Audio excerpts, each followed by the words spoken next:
Good evening, guys. Happy Saturday evening here. Of course, evening time in the UK. We've just gone 1 minute past 6. Good afternoon. Good morning for some of you guys stateside. And, well, good tomorrow for you guys that are watching in Oz and beyond. It's lovely to have your company here on what is a January Deal Masterclass.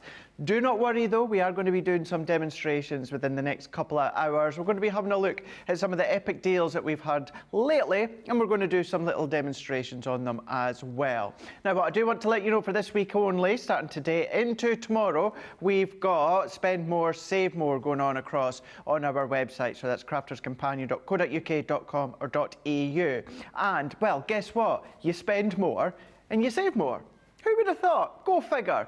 Now, when it comes to the website, when it comes to your spend, if you're going to spend 50, now that's pounds, dollars or euros, you're going to save £10, $10, €10. You don't need to put in the promo code though at checkout. You're just going to put in spend, save 10 when it comes to the promo code. Make sure that's capitals. That will deduct that 10 off. Now, if you're going to spend 100, you're then going to get 20 off. Now, you just need to put in spend, save 20 in the promo code, all capitals. That will then deduct the 20.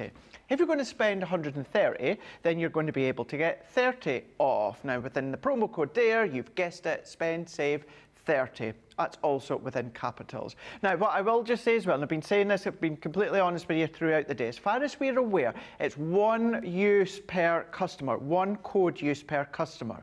But as far as we're aware, that means one use, and one use. So you can use each of these once. As far as we're aware, when it comes to the weekends, you know, there's people about we can check, but with that one, we've just not been able to fully check. So give it a shot when it comes to the checkout.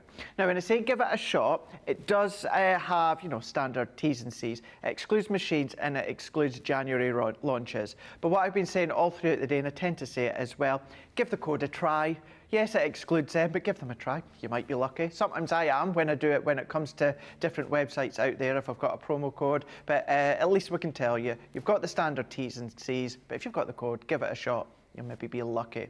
But when it comes to this masterclass being January deals, as long as it's not been a January launch, then you will be able to apply that spend more, save more when it comes to your basket. So keep that in mind. Yes, you've got till today and you've got till tomorrow as well. Tomorrow is going to be myself and Corin.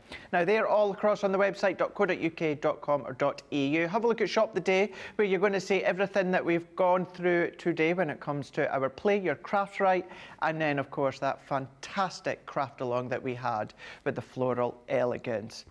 Now, back again for the third show. That's 2 Saturdays in a row that we've been back together, and it's here to finish off when it comes to the actually the last time we were together, it was Sunday. So we were Sunday last week, we were Saturday today, and of course we're coming to the end of January, so we've brought in Jan to kind of round up the end of the month here within this show as well. Jan, it's going to be a good masterclass, Jan. It certainly is, and I'm glad it was just a few visits, because Ben's suggestion last year was that I should work every day during January, and I was like, yes. Then you wouldn't see me for the rest of the year because I'd probably be done. But yes, we do have masterclass. We've got a lot of deals on there. There are some demos. There aren't a lot. There's one less than what there was earlier because we've just found out that one of the collections has sold through. So we're not going to torment you with a demo for something you can't buy. It doesn't work like that. So yeah, I've got some little bits lined up. Slightly different to a normal masterclass, because normally I approach the masterclass as starting off sort of like at a beginner's level and working my way up to something maybe a little bit more intricate towards the end. So slightly different today because we've got so many of those January deals on for you. So we want to try and get through as much as we can. Obviously those promo codes are there, you know, for you to take advantage of. And yeah, I'm going to try and slot a little bit in just to break it up a bit. And if there's anything that you want to see, you know full well that because we are live and interactive, that if we can, we will try and include it in the show for you. Yep. Absolutely. Thank you for that, Jan. Yeah, just to reiterate, we've got Susie on the social again this evening. If there's any questions, let's get interactive within this Saturday evening here while Jan is here. Any questions, if there is anything that you want to see, as Jan says, she will do absolutely do what she can. Now, the other day, Debbie Fisher had 25 questions. You know what I'm going to say here? Oh. Sorry, Jan, should have probably warned you about that one, eh? Bring it on. Bring it on. That's Bring it on. fight and talk. That's Royal Rumble talk there, Jan. That's Royal Rumble talk. Yes, let's get 26. Let's do it. Let's get 26. We've got 2 hours, well, just under 2 hours to spend. Let's do it. Let's do it. Anything you want to know with regards to crafting. We will keep it as crafting. Well, if we want to beat the 25, I'm We'll joking. see. Yeah, we're joking. Yeah, if you want to fill them some wrestling questions just to get to the 26, send them across. I'll send them to Jan. Jan will answer the wrestling questions for you. So we've got Susie T on the social here. Carletta's in saying hello everyone from Arkansas. We've got Bianca from Hamburg, Germany. It's lovely to see your name popping up there, Bianca. Got Patricia is in from Los Angeles. Samantha Cheney's in saying, well, look who's on time. Me. So are we, thankfully. Angela is saying good evening, and Jen Shank is saying good afternoon, Jan, Craig, Susie, and the whole team, and my crafty friends. It's lovely to see your name pop up too. Patricia's in saying, I love Jan's classes. And Patricia's also saying, I can't wait to make Jan's bag from last week's craft along. Do you know, it was very popular, that one. I've had so much feedback for that particular class, and this is what I like to try and do. I like to try and do something that's got that bit of a wow factor, but when you break it down into stages, that bag was so simple last week. It was, wasn't it? Really and good, the embellishment on the front, I mean, yes, we used the alphabet dies last week, but I've seen so many variations on that theme over the last week on our I'm a Crafter's Companion page. Honestly, it's blown me away, the different variety, and this is what I love about the teaching. We give you the instruction, you interpret it into something that's useful for you. But yeah, it was really popular, that one. So you never know, we might bring that back in a different shape or size, and another one, who knows? There's lots and lots of opportunities. So yes, I'm glad you enjoyed it. Excellent, thank you for that one, Jan. You can always go back. Remember, it was just last Sunday it was. that Jan done that craft along. We were together, so you can always go back either on the website, or most of you do go across to our YouTube channel. Yes, it's 24/7, but you can still cherry pick the shows that you want to watch. Right, let's kickstart with the first deal that we've got here. We've not even shown it, we've not even looked at it, we've not even talked about it today, and it's flying out the door. And we have got a freebie, not just any freebie, it's a paper pad, and when it comes to the paper pad, it's going to be from the Wild at Heart. Now with this is your 6x6 paper handler, and you're going to get that paper pad for free. So essentially what you are paying for is your 6x6 paper handler. It's from Totally Tiffany, so you know it's strong, it's sturdy, it's durable, and as daft as it sounds, it does serve a purpose. Now you're going to get that $4.99 or $5.99. You're saving 55%, and your platinum price comes down to $3.99 or $4.79. Now it is your paper handler, because you've got the extended handles that you can see here. So if you are wanting to take it about, maybe craft room to craft room, or craft class to craft class, then of course you can do that. If you are going to have it down, you do have your little finger holes there as well, so you can just pull it out, and same with when it comes to the back as well. It does come flat pack, but it's really, really easy just to fold that together and then just lock in the little arms, the little clips, and then you've got your paper handler. Now, really good price for $4.99, $5.99, but as I said, what we're going to be giving you is a free Wild at Heart paper pad. Now, when it comes to the Wild at Heart paper pad, you may be familiar with the fact that it's got a lot of animal prints. If that's not your style, please don't be put off just yet, because yes, you've got one side that's got animal print and various designs, but on the opposite side as well, so that one you've got that full animal print, but on the opposite side you've got that touch of animal print, but you've got a lot of floral as well. So what you'll find with a lot of them, this back page, you've got a lot of sentiments that you can cut out. So it's 37 sheets that you've got in total. 36 are double-sided when it comes to your printed papers. So you've got your animal print there. We can see on that opposite side, yes, you've got the animal print away in the back, but you've got that full, bold, floral design. So if you're not necessarily keen, or you're not one for full animal print, you've got that best of both worlds with this 6x6 paper pad. But hey, you're getting it for free. It's uncoated, so you can still ink it, spritz it, distress it, use your flakes, your paste on there as well if you want to. Run it through your folders if you want to as well, give it that little bit extra texture. But you've got all of these sheets. So 36 double-sided pattern papers and then one full sheet that's giving you all those sentiments that you can cut out. Not an overly long collection. Since it's been launched, you know, it's still what we would class as relatively new within our range there. It's part of the 6x6. So the fact that you're going to be getting it for free, you are essentially paying for your 6x6 paper handler, but you're going to be getting your 6x6 pad for free. You're going to see as well, if you are going to be storing 6x6, you're going to get a multitude of 6x6 pads in there that you can see here. Or you don't even need to use it as a way to store your 6x6 pads. We say 6x6, you're at least going to get 7 inches. 7 inches from front to back, and then of course it could be taller, whatever you're storing in there. Recipe cards in there, instruction booklets in there, you know, any homework for the kiddies if you want to as well. So you don't always have to think as the storage from Totally Tiffany, or that we do, as a way to actually store your crafty products. The he shed, she shed, the kitchen, you know, it could be elements for that. All that, you know, if you've got the cat or the dog or animals in the vet, and all the vet receipts and the vet bump and all that sort of stuff, then of course you can store in there as well. But you're going to be paying for that. You're going to be getting your Wild at Heart for free. You don't need to do anything. Comes together. You don't need to add them separately into your basket. Just have a look on the website, shoptheday.co.uk.com or .eu. And of course this may build up to that first tier of the spend more, save more, and you can absolutely do that. Although we are saying January deals, please remember, as long as it's not a January launch, you will still be able to take advantage of any of those codes that we've going on as well. So what we're going to do is I'm going to have a look at the comments here, because we've got quite a few coming through, so I can have a little look at them, and then what we can do is we can then head across to Jan and see what she's got.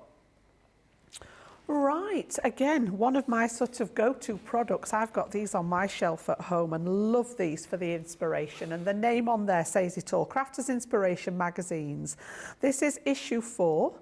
All right, now I've just had a little look inside, and there is an element of it missing, so I'm going to go through most of it, but there is the stamp set to come as well, which is not in my bundle here. So if you haven't seen these before, these are our own magazine, and they are absolutely jam-packed full.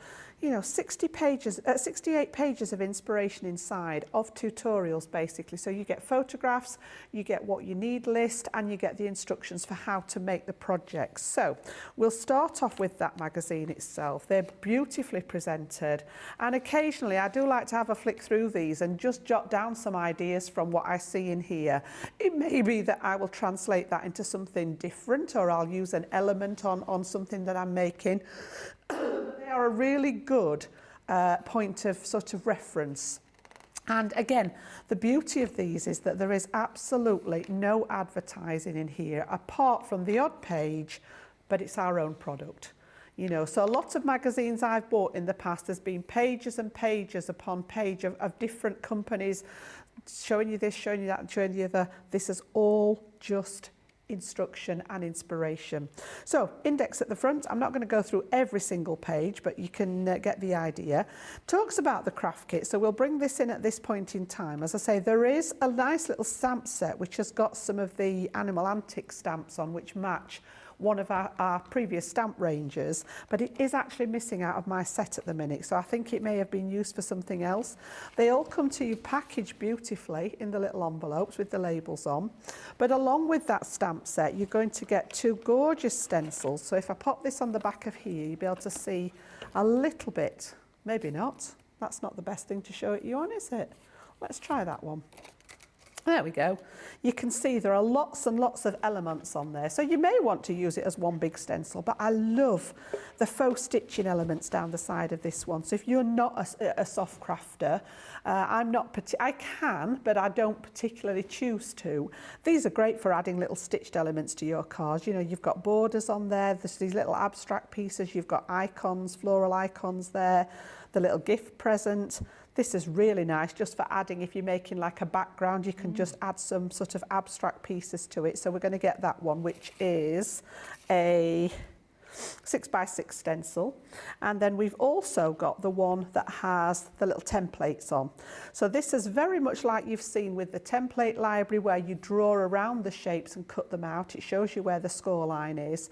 The same idea, but we're just giving you some elements that will work with suggestions in the actual magazine. So you've got the banner, you've got the little hexagon and the square there. So great for people just starting out crafting. That's the stencils.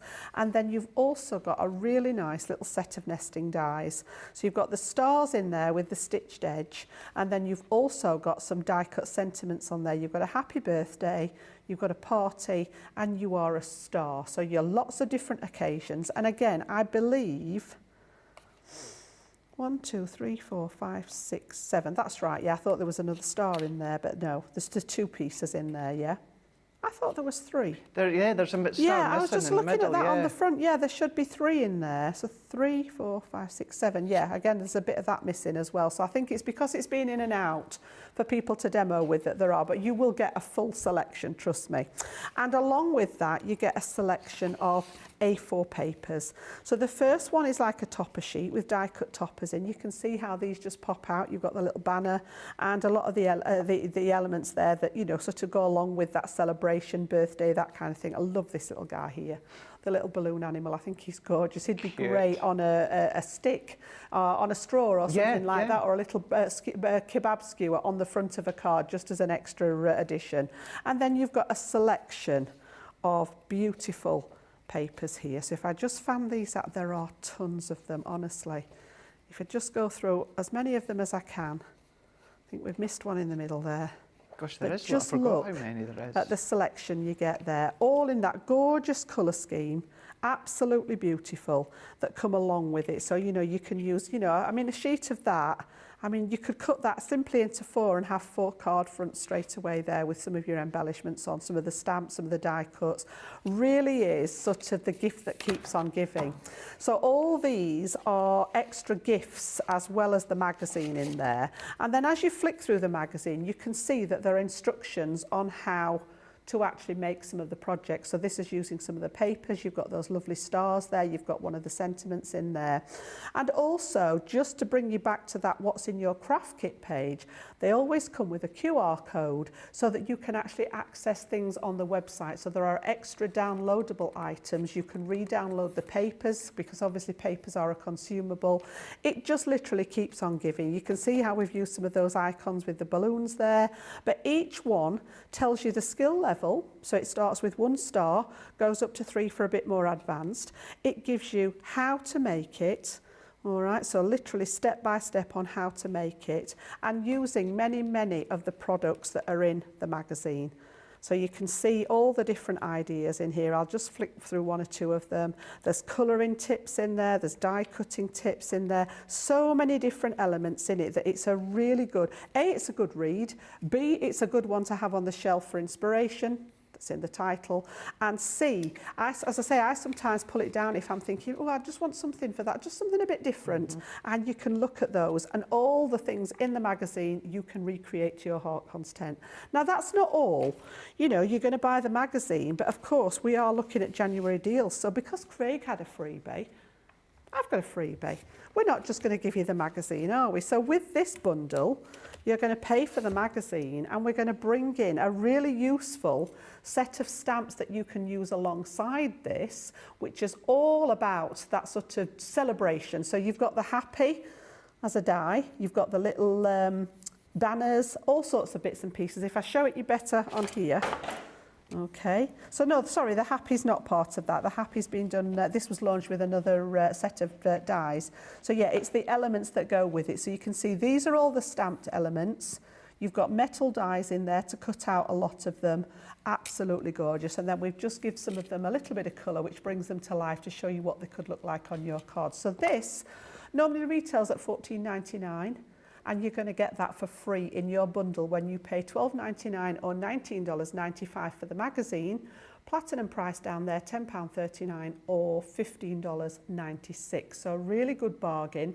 Nice, useful stamp set. It's not something that we've dug out of the back of the warehouse. You know, it's something that you can use. As I say, I think out of all the cards that we make, birthdays are probably the most popular, rather than sort of lots of anniversary cards or lots of new baby cards. The birthday ones, they go throughout the year. So to have something like this in your stash that will work beautifully with the magazine as well, a really good one, especially if you're just starting your journey in craft as well. It would be a good place to start, to have a look at some of the products and try them out. Awesome. Thank you for that one, Jan. Keep your questions coming through. They're coming through already. So what we'll do is we'll give it just a short amount of time and then we'll do them in blocks and I'll send them across to Jan. But for the next one... Oh, you want to do questions now, Nick? Okay, yeah, that's fine with me. I didn't think we'd want to do questions just yet, but hey, let's go for it. Let's do it.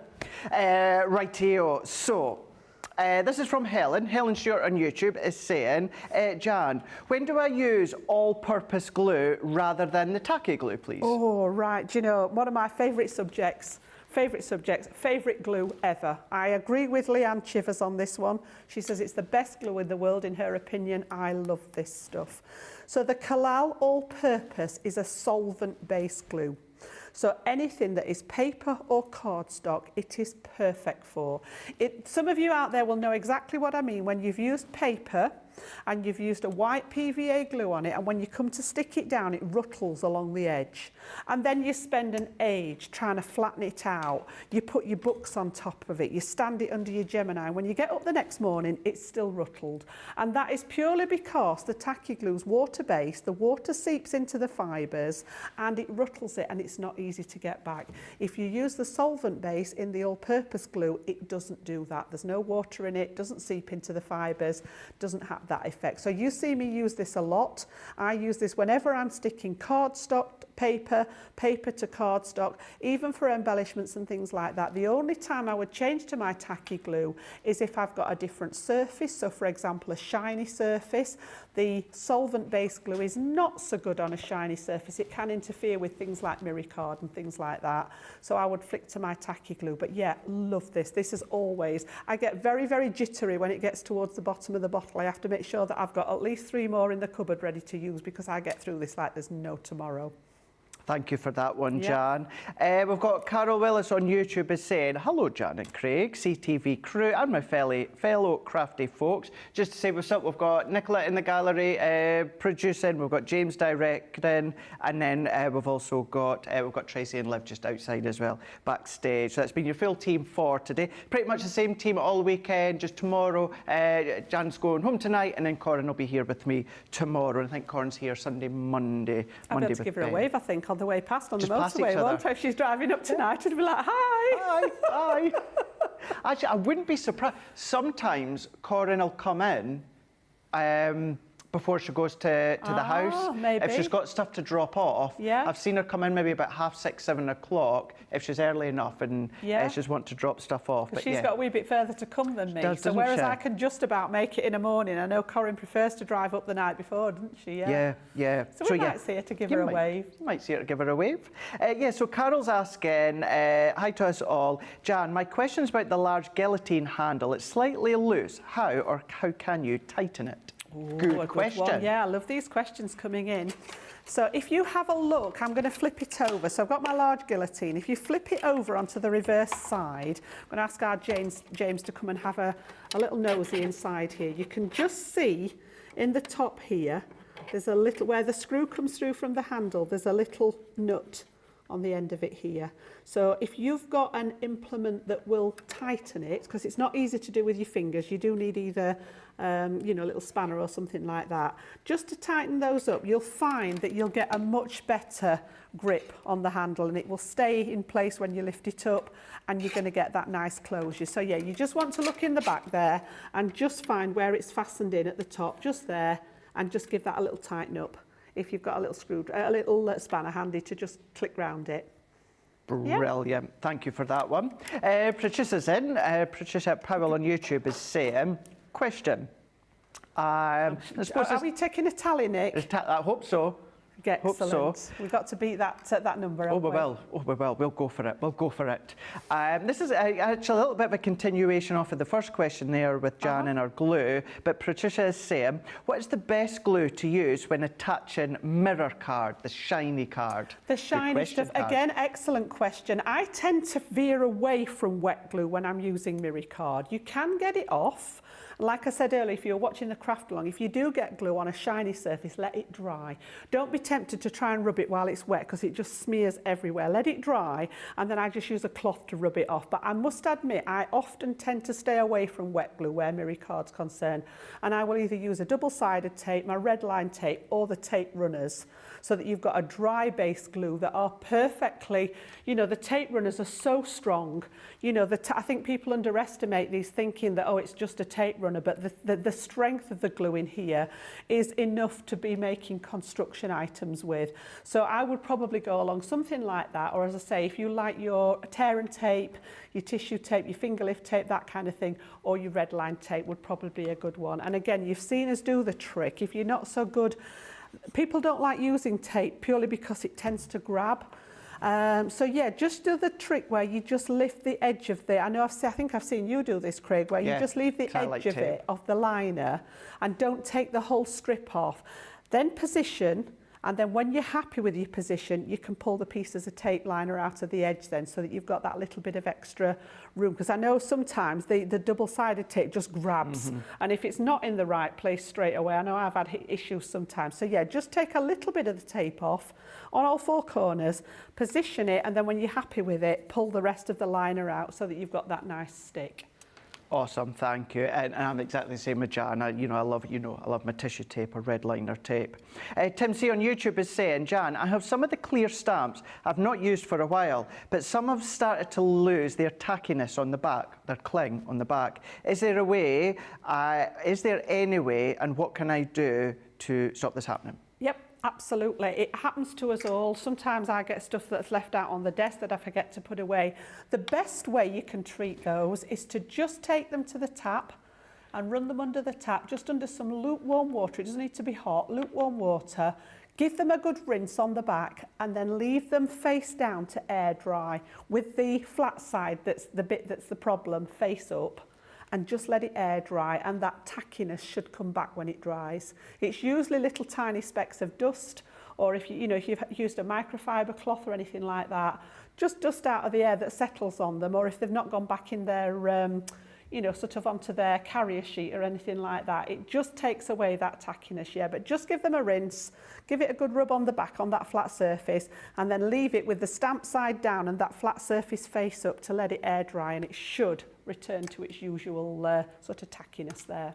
Awesome, thank you very much. Lynn, Jan, if it's all right, 'cause I'll answer this one, only because Lynn was just asking approximately how many 6x6 paper pads does the 6x6 paper taker hold, or paper handler. And just while Jan was speaking, I kind of roughly worked it out by just when it comes to the positioning, and you would at least get 7. You might get a wee bit more, just make it a little bit tighter, but 6x6 pads, certainly with the width of around about 36, 37 sheets, you're going to get at least about 7 6x6 pads in there. I would think so. I must admit, I've not got the 6x6, but I use the big 12x12s for my big paper pads, and I can get 6 of those comfortably in the 12x12. So taking that down in proportion to the 6x6 and the size of a 6x6 pad, I think you're going to easily get 6, and like you said, possibly 7 in there, Craig. I'd agree with that, yeah.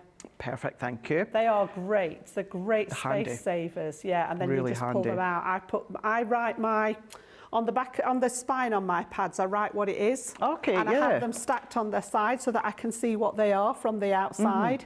And then I just pull that container out. They're all, you'll not be surprised to know they're all in alphabetical order. Of course, and just pull that container out, and I can see what they are. So just down, have I got one there? Yeah, when I get my paper pads, just on this top bit here, this one's actually got it just written in pen, but I use a permanent marker on mine, and then I stack them on the side, whichever way up it is, that way or that way, so that I can see what all they all are, just from a glance, all stood in my shelving. Nice, great idea. Really good idea. Thank you for that one. We've also got Jessica Strickler on Facebook is saying, Jan, can you emboss the magazine stencils that you get in the Gemini? Yes, any stencils, yeah. Anything that's made from mylar, which is your usual stencil material, you can put through the Gemini using your embossing mat. So whenever that embossing mat makes an appearance, don't forget to take away the magnetic shim. Otherwise, the Gemini gets a bit upset and starts sort of spitting things back out. But yeah, you can emboss any stencil as long as it's a decent quality mylar, because obviously there is a heck of an amount of pressure in the Geminis. But any of your machines, it doesn't have to be a Gemini, any of them you can emboss your stencil. So the ones that are templates, it's great to emboss those because then you've got the line to cut around if you don't want to draw around them. And again, if it's just for detail, you get the embossed feature to either colour, or if it's into something like a Centura pearl, you just get the effect of an embossing folder. Yep. Perfect, thank you very much for that one. Get another one or two for now. We've also got Jodie Hale on Facebook is saying, Jan, are the square nesting dies that you used earlier on, are they available? I'm not convinced we've got those in stock. They sold extremely well when we first brought them in, and they've been out a while now. There was a set of squares and a set of rectangles, and I think they came from one of your suggestions, didn't they, Craig? Yes, because I know you love your matting and layering, don't you? I'm not aware that we've ever had them back in stock. I don't think we have, no. When they sold originally. So unfortunately, I'm not sure that you'd be able to get hold of them from our website. They may be available. I know there are other people out there that stock our products. I'm going to leave that one with you to have a look at home. Excellent, thank you so much. We've also got Mo, #2 on YouTube, which can I just say, good day from Philadelphia, which that just pleases me because the Lincoln Field is where in Philadelphia WrestleMania 40 is going to be on April, which is of course the road to WrestleMania starts tonight at the Royal Rumble. Are you a WrestleMania fan, Craig? Who would have thought, Jan? Who would have thought? It's all we've heard all day, honestly. Button up my jacket here. Probably. It's all we've heard all day, yeah. Sorry. But you know what Joe used to be like when it come to Eurovision? Yeah. Just saying. You've got another couple of months of me left. We've all got our vices, haven't we? So Mo, #2 is saying, would love to ask Teacher Jan another question about the all-purpose glue. Absolutely, yep. How is the spreadable tip, or whatever it is, used for? Right, so it depends which bottles you've got. The ones that are on here have got the new tops on. I've got an older bottle here. So some of them come with almost like the little glue spreader on top. So you can just see there, if I put it against my hand, can you see the edge of it? So it's got the rounded top on it, and then on the back it's got like the little glue spreader. So just like you would use a glue spreader, like I used to, when I worked in school, this is one of the teachers' perks, when we'd use the glue, PVA glue particularly, and we used to use it in the glue palette with the glue spreaders for the children to work with. Do you want us to rinse out the glue, miss? No, just leave them on the heater and I'll see to them in the morning. And oh, the pleasure you got out of peeling the glue out of the glue palettes was second to none. It was a great sort of stress reliever first thing in the morning, just cleaning them up. So yeah, just use it, pop your glue out, and if you want to spread it, and the advantage of spreading it, particularly when it's near the edge of a card, is so that you don't get what I call that mayo effect. So you know when you bite your sandwich and all the mayo squidges out of the side of it? The same with the glue. If you get too much glue near the edge of your card, you stick your layer down or whatever you're working on and it all starts squidging out of the side. So the advantage of spreading it, just spreading it out a little bit and not being in a sort of a solid line around the edge of it, just gives less chance of that happening. Now, some of the newer, they've changed the shape of the bottle more recently. So I'm not sure whether they thought that this just wasn't as useful. So the newer bottles are a slightly different shape and they've got just the cone top on them. Now, this is an old bottle, and I said, which goes against what I said earlier about how much I use it, but I buy the larger bottles and I fill this one up. Ah, right. So I buy the big 250ml bottles, and this is an old bottle because I just keep filling it up, and it's the one that lives in my craft bag. So yeah, the newer ones, if you order it now, it's exactly the same glue, it's exactly the same quantity, the 100ml bottles, but literally, So there's lots of different ones, but yeah, if you don't have a bottle with a spreader on, you can get the little glue spreaders just to spread it out. But that's the idea of it, is that you can put the glue on through the nozzle and then you can use it to spread it out. I must admit, if you see me using this one, sometimes I'll use the side of the bottle just to spread mine. I was doing it last week when I was here, just to spread the glue out so that you don't get that excess to squidge out over the side. So yeah, whichever way around you want to use it, it's got that facility if you need it. Brilliant, excellent. Thank you for that one, Jan. Tim C is saying thanks for answering. Patricia is saying thank you so much for explaining that, Jan. Carol Wells is saying thank you so much for answering my question. And Jessica Strickler is saying thank you so much for answering my question as well. So I've got plenty of time. Get the questions in. If there is anything, delve back into the mind there. If there was something the other day or that. Do you know what? Even if you know the answer, let's beat Debbie Fisher's 25 questions that she was asked, because you may... Obviously, if you do know the answer, there'll be others out there. We're getting new viewers every day. Yep. Sometimes it could be just the fact that they're scared to ask. There's never such a thing as a silly question. And maybe that question you already know the answer to, but as a beginner crafter, you felt that could have helped you, then ask away while Jan's here. Yeah. I always say we all started somewhere. You know, Craig and I have both been crafting a very long time, but we were beginners when we started, and we had the same sort of journey, you know, learning and discovery. So yeah, please don't be afraid. And I think that's the beauty of this channel, is that you can ask a question, and wherever possible, we'll do our best to either answer it, demo it, explain it, whatever. So yeah, please don't be afraid to ask. There is no such thing, like Craig says, there's no such thing as a silly question. And you know, it may be something you want the answer to. I can guarantee that there will be other people out there behind their screens that, like Craig says, are afraid to maybe ask questions, that will need to know the answer as well. Excellent. Thank you for that one, Jan. So that you don't miss out on anything, what we're going to do, while you take a little think of that question, we're going to take this little bit of a break, give you the opportunity to either check out your baskets, make a cup of tea, or of course, get the thinking cap of any questions. So myself and Jan and the team, we'll be back just in a couple of minutes.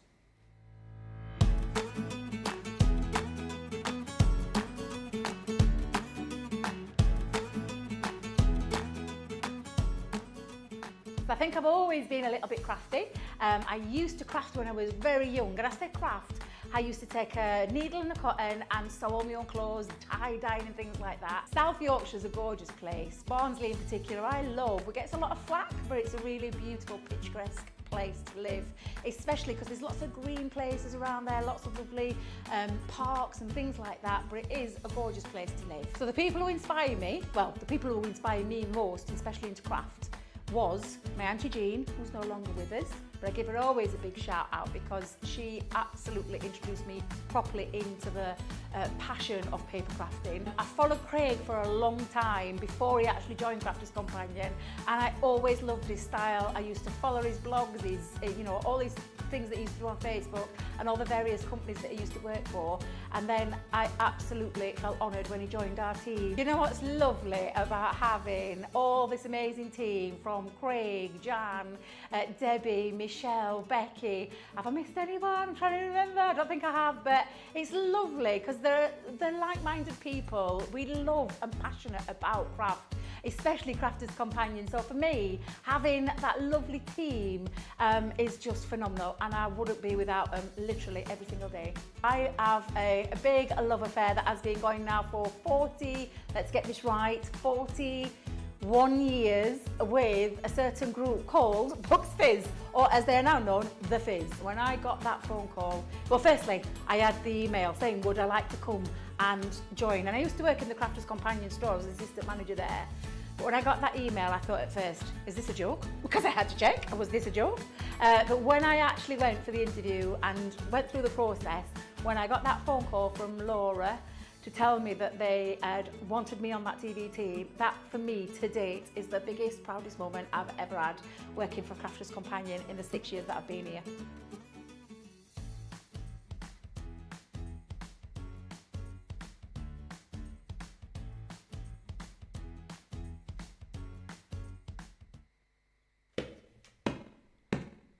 There once was a man who was very crafty. His name was Craig from Carnoustie. He joined the team on Crafters TV. Oh, crafty Scottish man craft. Soon may the crafty man come to bring us demos and inspiration. Each day when his crafting is done, he might do a Facebook Live. He wanted to prove he was the man, but he lost at craft was to Leanne. But 2 weeks later he beat Jan, oh crafty Scottish man craft. Soon may the crafty man come to bring us demos and inspiration. Each day when his crafting is done, he might do a Facebook Live. He did so well on Crafters TV, Sarah sent him off to Germany, where he did some work for QVC, oh crafty Scottish man craft. Soon may the crafty man come to bring us demos and inspiration. Each day when his crafting is done, he might do a Facebook Live. His crafting skills, they aren't half bad. In fact, I'd say they're totally rad. That's mainly down to his favourite foam pads, oh crafty Scottish man craft.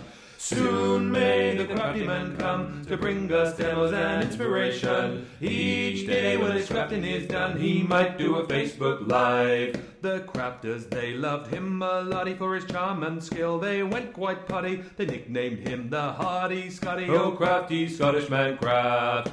Soon may the crafty man come to bring us demos and inspiration. Each day when his crafting is done, he might do a Facebook Live. In the crafting world, he's standing tall. He's the best Scottish crafter of them all. Catch him Monday to Friday on his wake-up call, oh crafty Scottish man craft. Soon may the crafty man come to bring us demos and inspiration. Each day when his crafting is done, he might do a Facebook Live.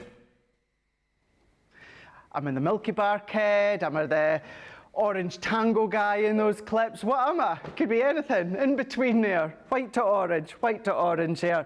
Thank you so much for all the questions coming through. We'll go back and send them to Jan just shortly. We're going to do a demonstration though, we, the royal we. Can I just say as well, Mo, hashtag #2 on YouTube. I'm going to be checking plane flights later on. He's just put, Craig, the guest room is available if you'd like to come and stay. I live a short distance from the stadium. It's very convenient. As I was saying to Jan and the guys, to make sure I didn't miss out any of the action of WrestleMania weekend on the 6th and 7th of April, I've actually taken the Friday, the Saturday, the Sunday and the Monday off, so I don't miss it all. So I could actually, probably, technically... There you go. You know, have a look at the finances and do it. Where's Craig? Where's Craig? He's gone. Oh. He's in Philadelphia. He was on Crafters TV a minute ago. He's in Philadelphia. Thank you, well, that's very, very kind. Right, let's have a look at this so we can dial straight over to Jan and do a demonstration within this masterclass. And this is a really, really lovely set from the Vintage Rose. This says half die, half pre-cut already. Now, you're going to be £40 or $60 for this full set here. Platinum price is £32 or $48. Now, you're going to be getting your actual die. Now, the actual Vintage Rose has been one of my most favourite recent launches in a long, long time. I love the collection. Yes, I love the colours, but I love the dies, the stamps and everything that you got with it. So we're going to be giving you the die form and then the laser cuts as well that you'll see. So you've got the exquisite lace die. So you've got your two dies there, but exactly that. Look at that exquisite detail from that lace look that you've got there. You've got that lovely open aperture within the middle. That die is a separate one, so it's not joined, so you can remove it and use it separately, where you've got that circular aperture. Really large, sizable die. It's right, I'm going to say it's round about 6x6. You've then got one of, again, recent launches that I've loved that has this big creator card die. I love that one. That one, I simply, Jan, want to die cut it, put gems in each little section, the sentiment, and that's it. I had to stop myself from doing that. Yeah, I must admit. That's exactly what I'd want to do. I had to stop myself from going across everyone and putting a gem in it. You just feel like that with your glitter glues or anything like that. You've got that feel. That's also a creator card die, so it's going to cut into your card if you use the die on its own. If you use that outer die with it, because it is two separate dies, then that will release it. So you've got that one, and then you've also got your elegant lace border. So these two tie perfectly together within that look, but then you do have that additional creator card within the middle just here. So that's the three dies that you're getting, but that's not it. What you're also going to be getting, when it comes to that border die, you're also going to get them within a 12-piece laser cut. So all that this is as if they have been die cut, but instead they're done for you. They're laser cut. So it's exactly the same, but it's already been laser cut for you. So you're going to get 12 of them. These are on a substantial cardstock here. They're uncoated, so you can ink and spritz and colour.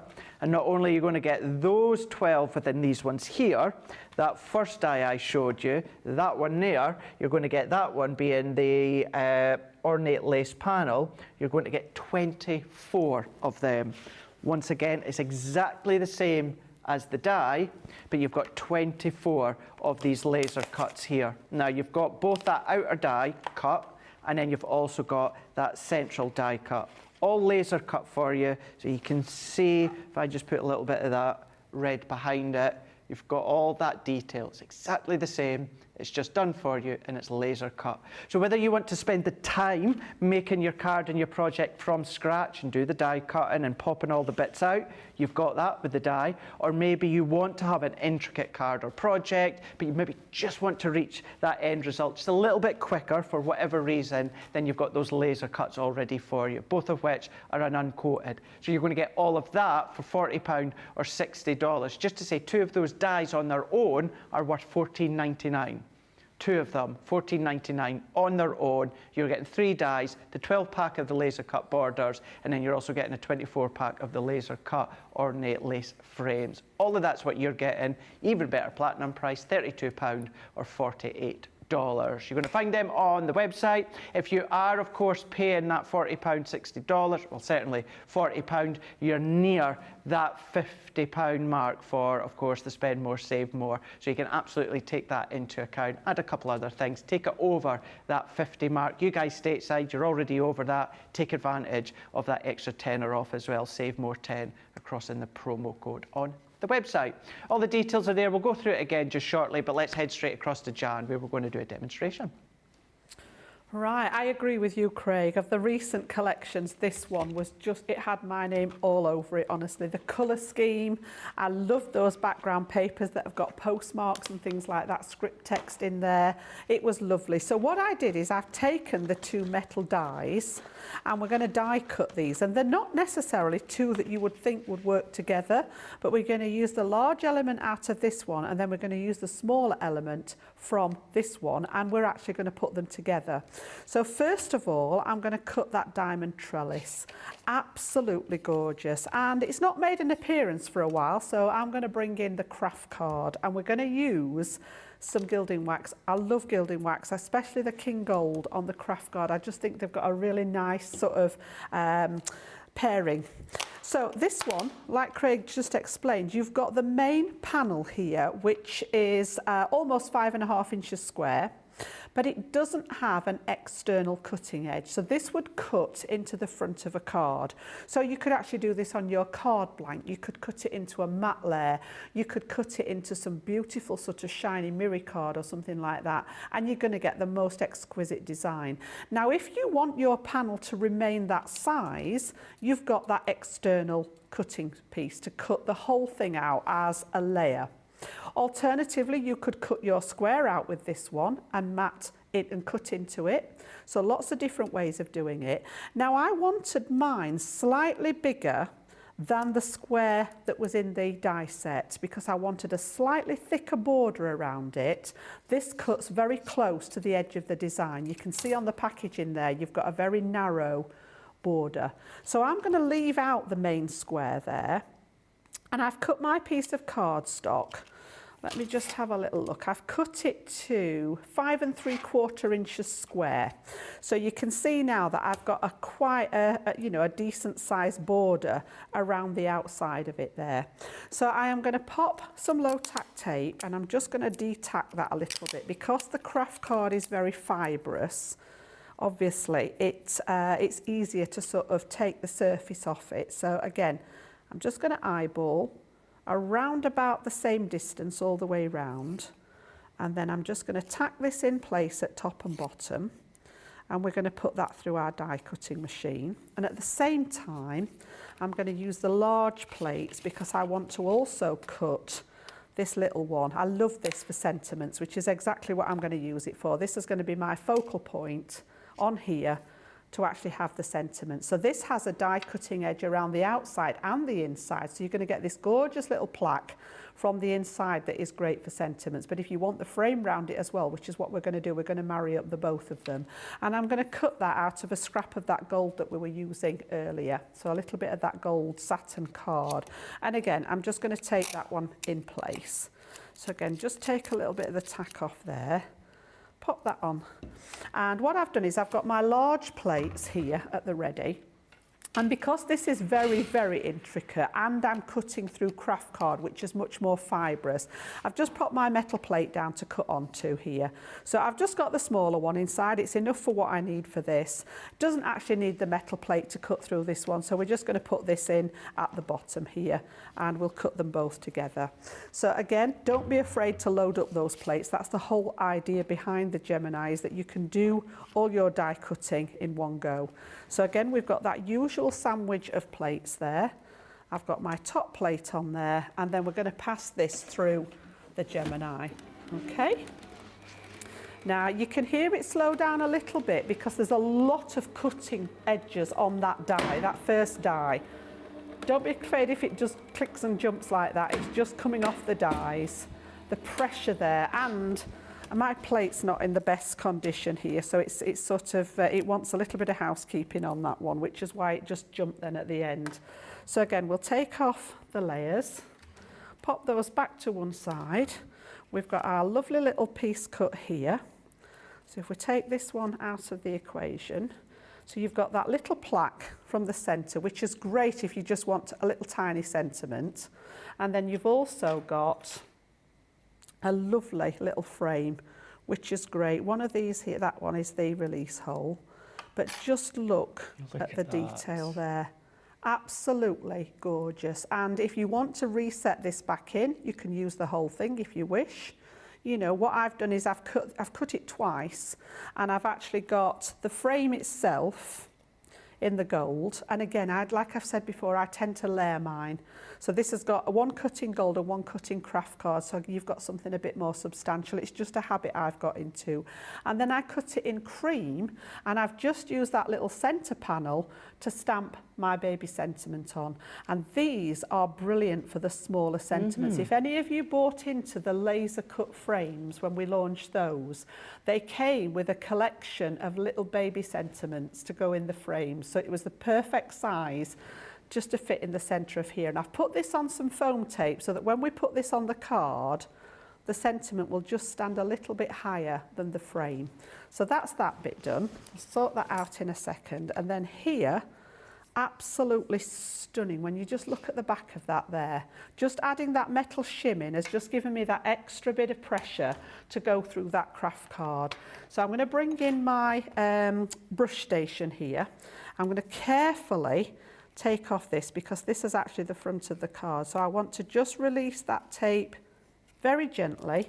So peeling it back rather than peeling it off, sort of rolling it back, I found is better than just ripping it off in one go. And then you get your sponge and your roller. Die brush is the word I was looking for, yeah. I just put it in a little container. I just find that it keeps all the bits together, and then I just empty it periodically. So I'm going to go over the top.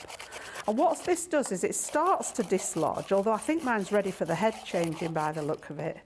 Yeah, it's not giving a great... So you can see some of the pieces coming out, but I think it's ready for a new head on there.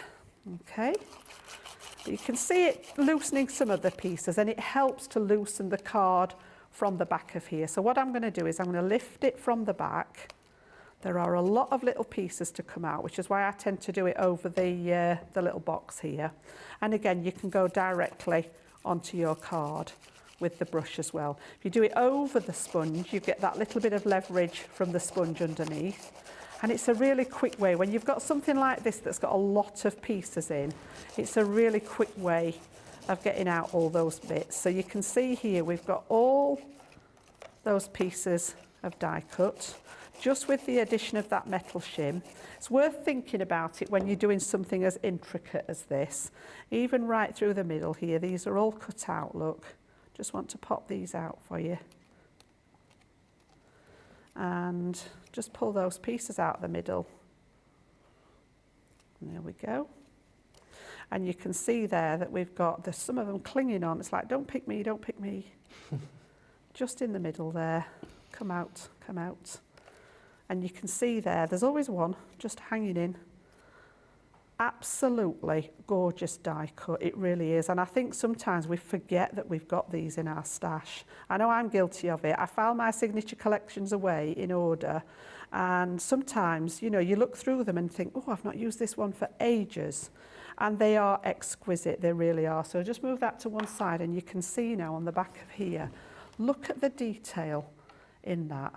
It is absolutely stunning.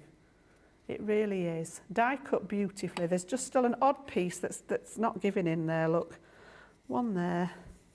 And then what I'm going to do is I'm just going to bring in my gilding wax. And I love the gilding wax on the craft card. I just think it gives a really nice finish. Every time you look at it, you see another bit clinging in there. I think that's the bulk of them. So yeah, this one's King Gold, which is my absolute favourite, and it's the only pot that I've replaced.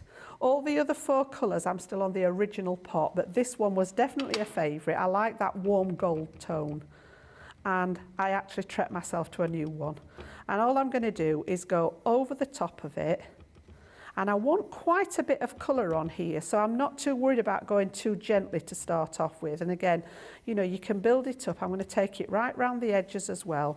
And you get almost like a vintagey feel to the craft card. So again, just going over the surface. And as I say, I've added it to the edge as well. I want it to look quite sort of rustic. It is a vintage collection.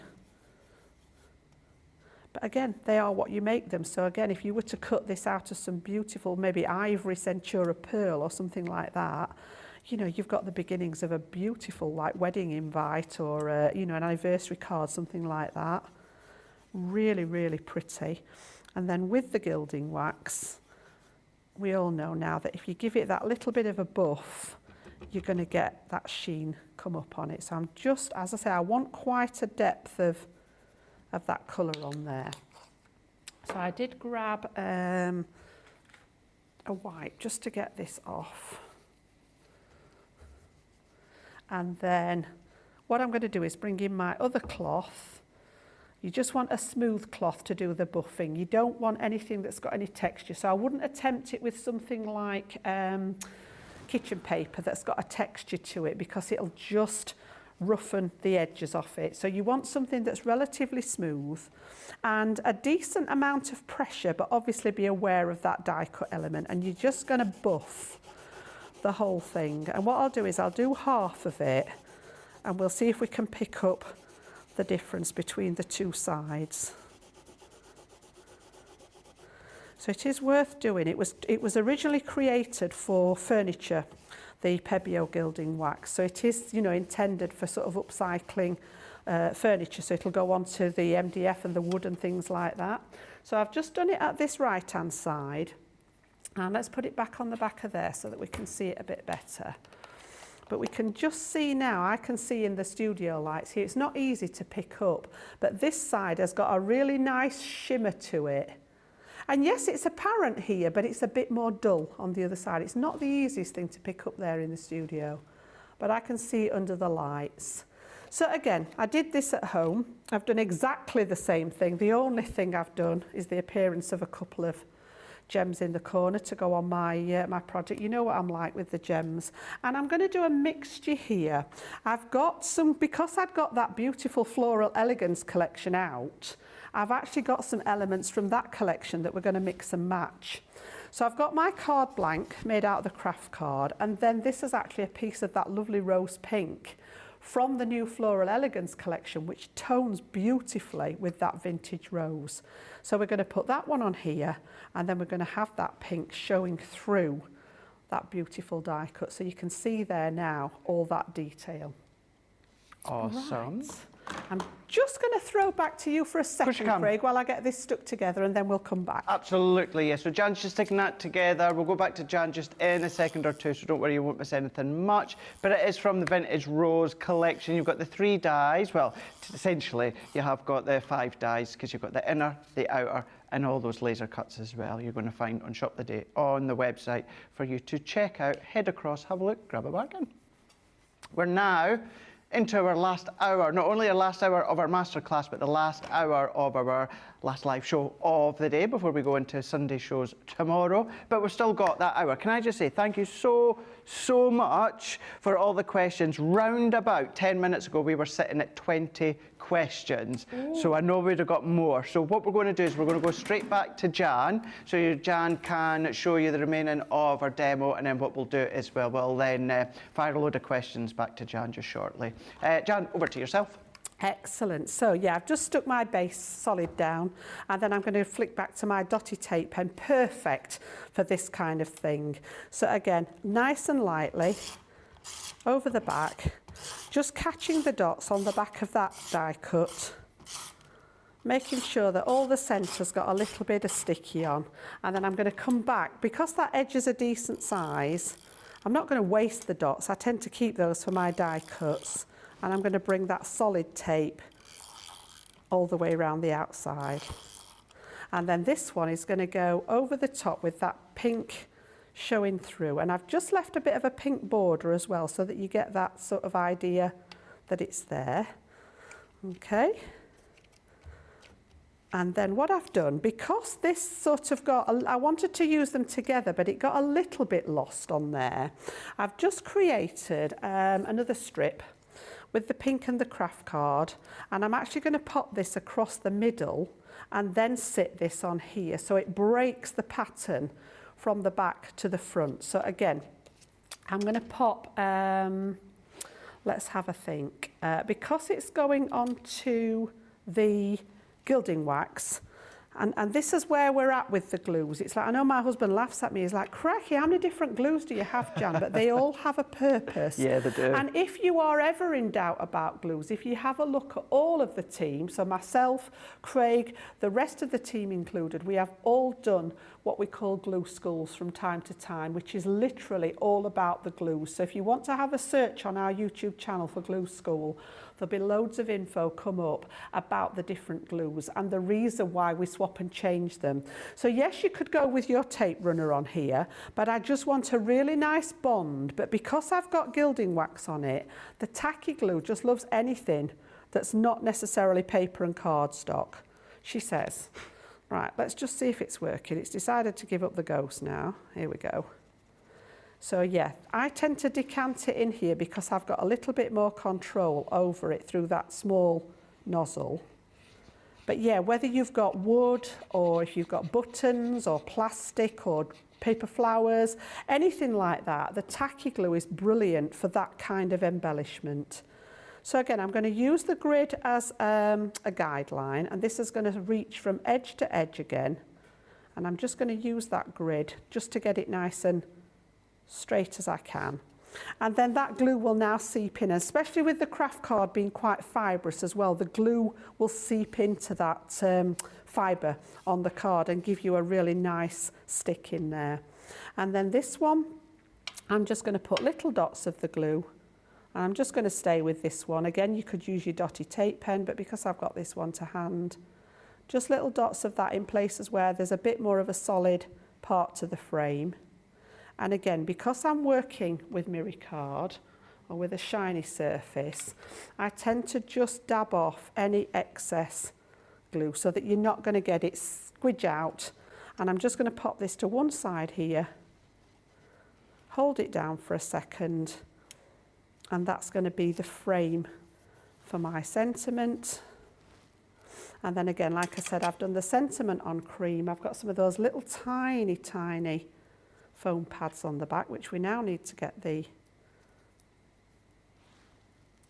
edges off. Oh, here we go, look. I set myself up every time. Craig would be like... I know I could have had them off for you, Jan. Pardon? I could have had them off for you. You could. I never thought about that. I could have had you over here, couldn't I? It's like, I work on it And then I watch you and he's like, and it's done in seconds. I'm like, how does he do it? He's got some secret weapon. But there we go. And again, because that's going onto that craft card, not that I don't trust the foam pads, but the wet glue will seep into those fibres in the cardstock. So this is the bit out of the middle, but because I've put it on foam pads, you're just going to get that little bit of elevation underneath there. Now I said there was a mixture, so at the moment I've just used the cardstock, but I had made some of those little rolled flowers from the Floral Elegance collection, and I didn't use them on the demo that I was planning, and I just thought these fit perfectly on here. You know, vintage rose, it is a rose, they're the same colour scheme, so I'm actually going to use these as an embellishment on here.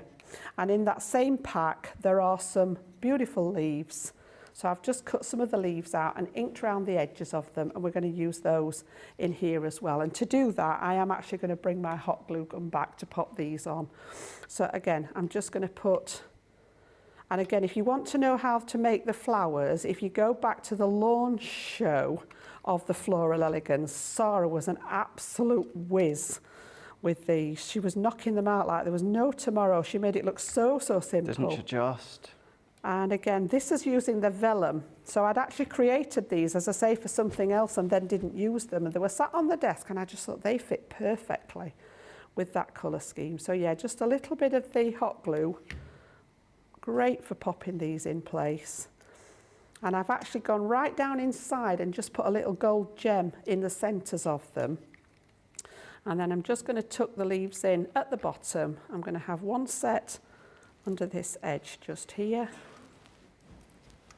like so, and then one at that top edge, just to add a little bit of contrast to the pinks and the golds. We've got that green in there. And you can just see how that's sort of come together, just using bits that I had left on my desk. So yeah, that beautiful trellis. Stunning. We've got the smaller one of the two frames from that other die, so they were both in that vintage rose collection. And I love mixing and matching them with things that you may, you know, things that you might have bought more recently, or even things that you've had for a longer time in your stash, and bringing them out and playing with them together. It just, it's just a different way of using them. It really is beautiful. That colour combination is absolutely stunning, isn't it? The two working well together with the florals. And you can do exactly what Jan was just doing there. If you go for the collection here that we've got, where you're going to be getting the 3 dies. So if we bring these in here, you've got your exquisite lace die. So you've got your 2 dies there. So that was the one that Jan used there for a little sentiment. You've also then got your elegant lace border die that you can see there. You've then also got the diamond trellis that I love, and that's the one that Jan just used there a moment ago. And just say I do exactly the same as Jan. I don't always use that outer die. I then cut the card to the size that I want and then cut it, but at least you've got that option.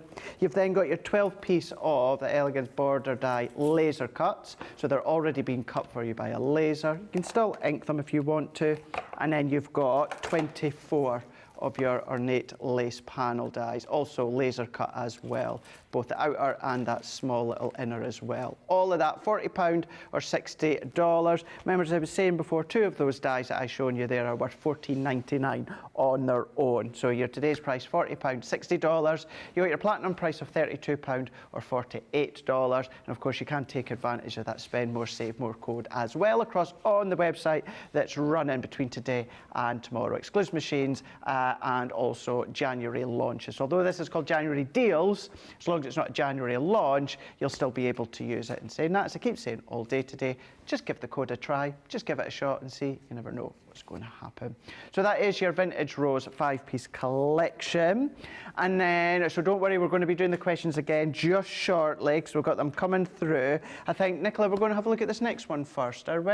Okie doke. Let's have a look at these. So we're going to have a look at these, and then what we'll do is we will send some questions across to Jan here. Now, you guys know, when we launch these ones, how much I love these ones. I absolutely love them. I love the versatility of them.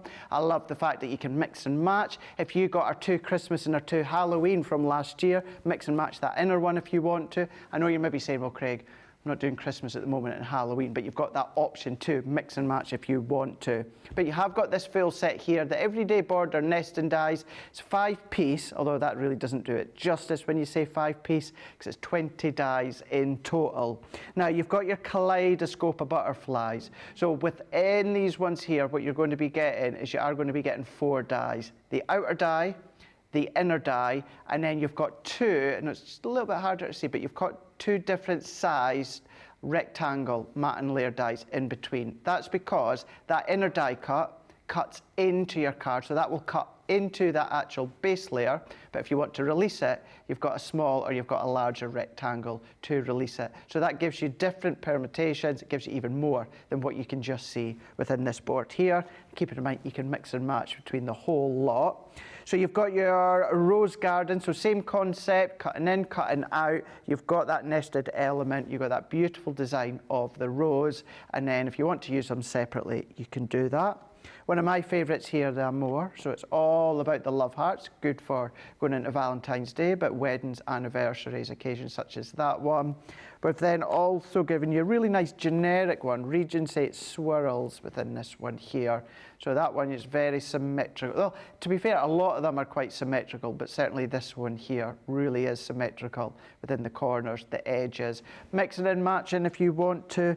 And then you've got your entwined vines as well. So you're going to get all of these. So this is where it says 5-piece, because you're going to get 5 different packs, but in total it's 20 dies that you're going to be getting. £55, $65. You're saving 15%.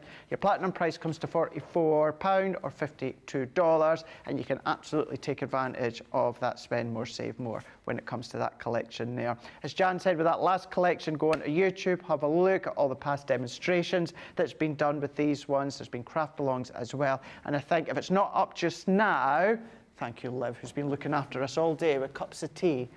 If it's not up yet, our Liam's got a blog post coming for Valentine's using the love hearts from that one there. So keep an eye out on our website. So that's the everyday border dies if you want to go for them.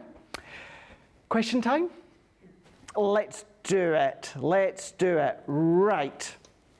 Okie doke. So Stephanie Theodos is saying, Jan, how long does a light spray of shimmer spray take to dry? I decided to give it a try again on the pearlescent cardstock from the Floral Elegance. Can you use a heat gun to speed it up?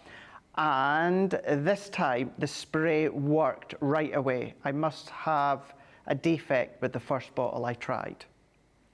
Right, so first of all, our shimmer sprays, again, if you go back and search the launch show of those, which is a while ago now, Leanne did a perfect demonstration of how to clean the nozzles.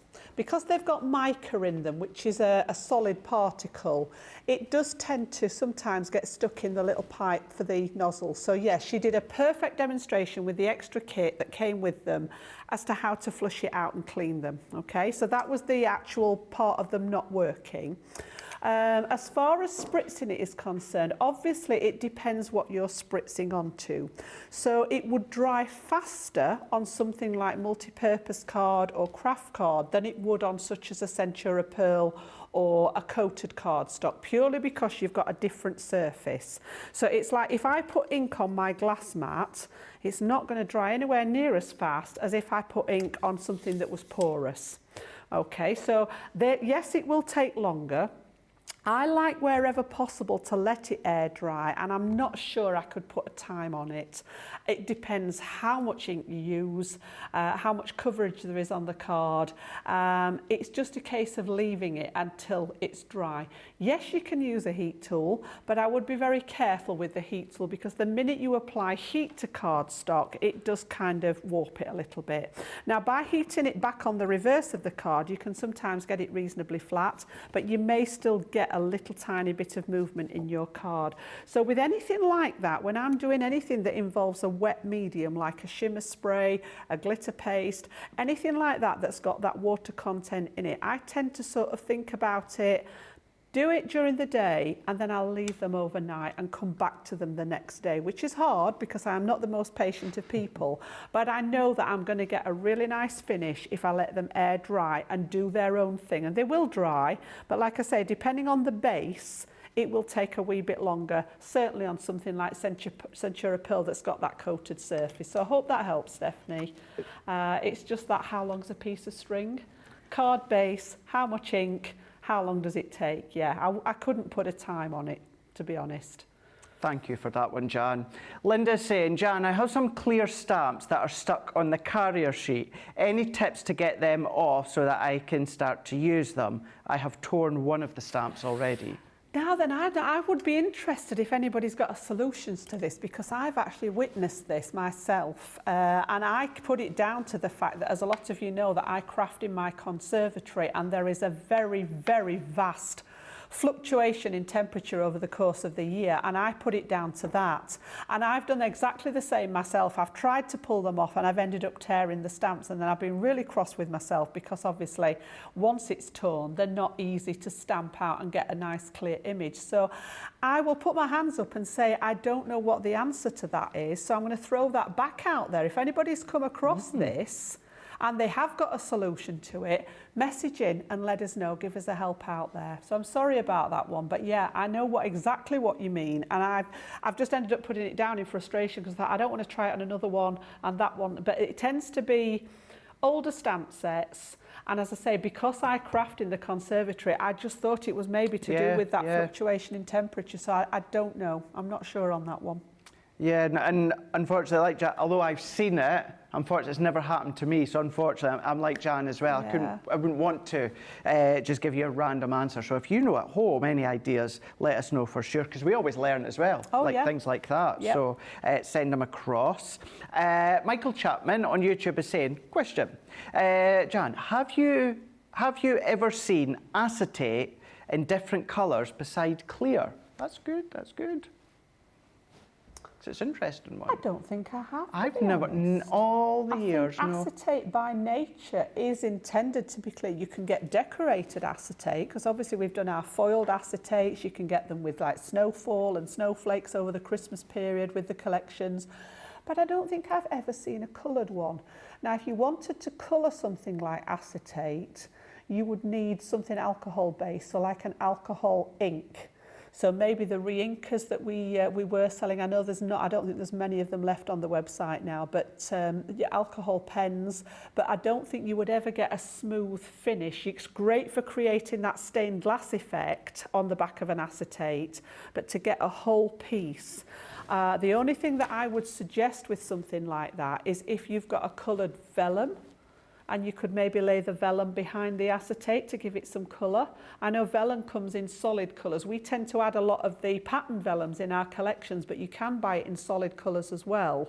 So to lay a sheet of that behind it would give the illusion that it was coloured. But no, I can honestly say that I've never seen a coloured acetate myself. No, me neither. All the years, never seen it either. We've got Carol F is saying, Jan, I want to know this as well. Ooh. Jan, what is the biggest faux pas you have ever made when it comes to crafting?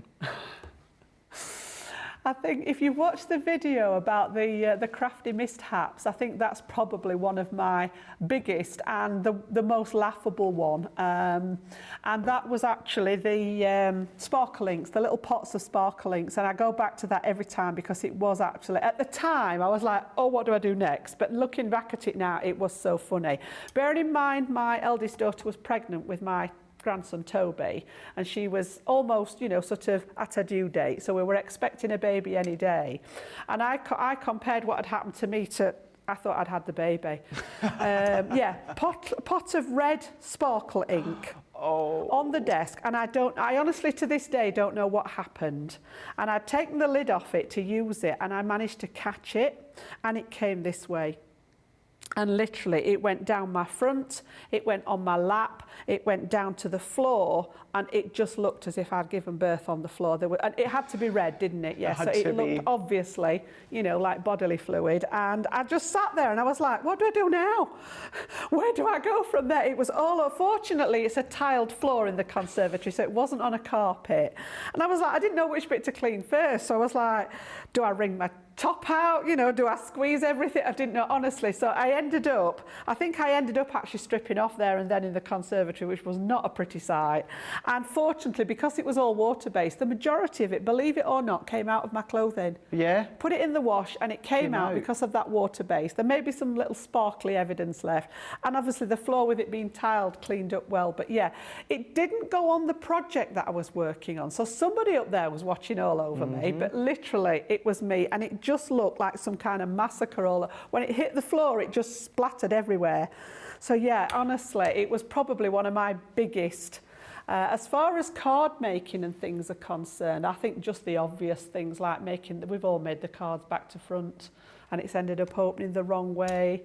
There's so many stories on our reel about, I always remember Michelle with the water, the tsunami. Yep. I also remember Debbie, bless her, with her. I thought it was absolutely ironic that they'd given her the launch of the new wax seals. Yeah, so we've all had them. But that's the one that sticks in my mind. It really does, because it was just like, where on earth do you start clearing it up? Because the more you cleaned it, the more it spread out.